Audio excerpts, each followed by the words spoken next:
Hey everyone, so as promised, I'm going to show you guys how I edit my Instagram pictures, and before I get into it, I do want to say that this is kind of like a guideline, I guess. It's not like a step-by-step, like play-by-play video. The intention of this video is to kind of show you what I do, and then you guys kind of work around what I do to achieve the feed that you want. So I'm not really gonna go in depth with like everything, just because I feel like I can't really tell you exactly how to edit your picture. It really just depends on what the picture is and like how you can change the picture to make it look like how you want it, if that makes sense. So I'm just gonna go over the basics and then yeah, just show you guys what I do. I don't really do much. I know I already said this, but I just want to put that out there. I don't Photoshop my pictures and do like a whole bunch of crazy things. I literally just use 2 apps. Yeah, without further ado, let's just get into the video. So I guess I will show you guys my Instagram first. My Instagram is Ellie Cardenas, if you guys want to go follow me. I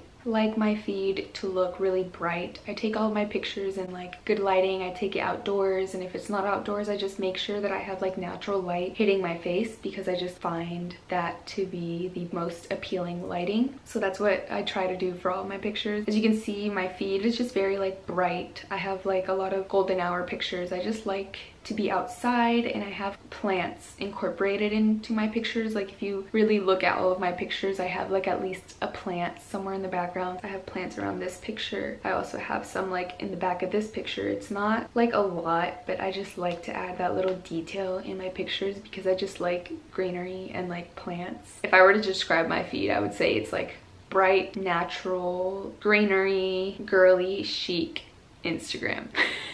The first app that I use is called AirBrush. It's a free app. All of the apps that I use are free, so that's a plus. AirBrush is basically what I use to adjust like the lighting and like a few things in the picture. I feel like that's like the main app that I use. I'm gonna edit this picture for you guys. I have a cold sore, and I chose this picture specifically for that, just to show you how I remove the cold sore. On AirBrush, the first thing that I do is I go onto this, it's the second one to the bottom, it says tools, and then from there I go on enhance, and this is where I adjust like everything. This is pretty much everything that I do on this app, and I will lower my contrast typically to like around 30. This all varies depending on like what picture it is and where the picture was taken, so it's not like the same for every picture. So my contrast will be lowered to 30. I will sharpen it to 30, sometimes not as much, no more than 30. Saturation, I like my saturation to be high because I like bright pictures, but I don't do it too much because if you oversaturate, it just looks fake and not good. So sometimes I will lower the saturation, sometimes I will brighten it. This picture, I feel like it needs just a little tiny bit, so I'm gonna put it to 9. Highlights, I'm gonna lower it down to 10 usually, more or less depending on the picture. And whatever I do with highlights, it's kind of like the same number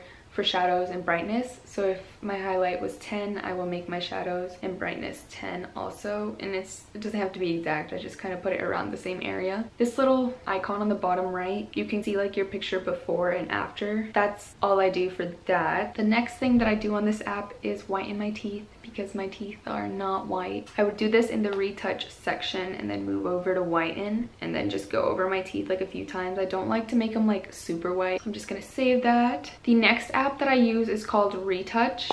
This app is like the best app ever for removing stuff in pictures that you just don't want. So the first thing with this picture that I obviously want to remove is my cold sore, because it's like the size of Africa. What I would do is I'd click object removal and just barely go over it, and then click go, and it's like it wasn't even there. With this feature, I will say that sometimes it doesn't really do it right. You have to like undo it and redo it. If it looks kind of weird, undo it again and redo it. You have to take your time with it. Like if you are trying to remove something from your picture and it looks like kind of obvious that you removed something, just like undo it and then redo it and play around with it. Well, there is a person in the background of my picture that I'm trying to remove. If you like really take your time on like going over what exactly you want to remove from your picture, it does a better job than if you were just to like go over a big blob of your picture, because it just doesn't really know, it just guesses. So now that person is gone, and it's just like a great app for removing stuff like that. Sometimes like I'll use it if I'm taking a picture at the beach and there's just like little heads in the water like sticking out, because like you can't do anything about that. If you're at a beach, there's obviously going to be like some people in the background. Now this is where editing comes into play, and I use VSCO cam. So this is the picture. I don't really do much on here either. It just really depends on the picture. Like the filter that I use on VSCO cam is A6, and this is what it looks like with like the full filter on it. And I personally don't like when pictures are like overly edited. That's why I don't use presets, because I just don't like the look. I like to adjust mine to like about 3. I just don't like my pictures to be overly edited. That's why I do that. It just also depends on the picture. Like sometimes I'll use more or less depending on like what the picture is. So for this picture, I think I'm gonna go for like a 3.3. I like how that looks. On like the settings on here, I will adjust also. So like the exposure, I think I'm gonna lower it a little to like a 1, and I think I'm going to saturate it just a little bit more because it's not as bright as I would like it. I think 0.5 looks good. And then for highlights and shadows, I also play around with that on here. Sometimes I will play with the shadows, but I don't really think this picture needs it. It just really depends on how the picture looks. Once you like start editing your pictures, you'll find like your way of doing it, and you'll know if a certain picture needs like the highlights or the shadows to be edited. Like once you do it more, you'll know.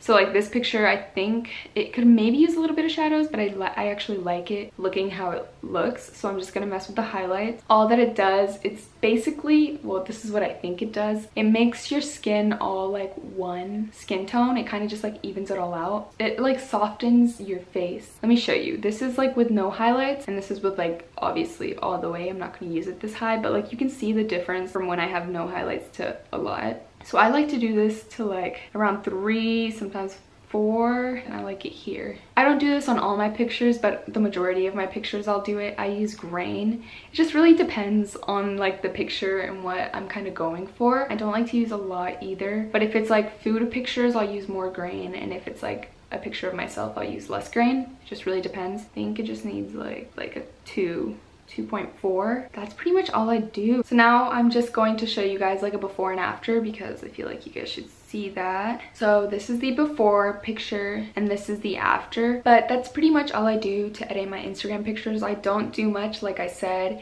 and I didn't really want to go in depth with what I really did because I feel like I do different things depending on the picture. Steps that I showed you today, that's kind of like what I do for all of my pictures, and then from there I will do more. If I feel like I took a picture in like wrong lighting and it's just like too cool, I try to make it more warm because I feel like my theme is very warm toned. I have a lot of like golden hour pictures and like I'm glowing in a lot of them, and I take a lot of pictures like in the sun. I try to turn my cool tone pictures into warm tone pictures. But yeah, I hope you guys enjoyed this video. Give this video a big thumbs up if you guys want to see how I take my Instagram pictures. Is that a video you guys would like to see? Because I'm not a model. I don't like take pictures professionally. I just kind of take pictures with my friends, and there's a few things that I do that I feel like would be helpful. If that's a video you guys are interested in, let me know. I'll have all of my social media links down below if you want to follow me along with my Instagram, and I will see you guys next time.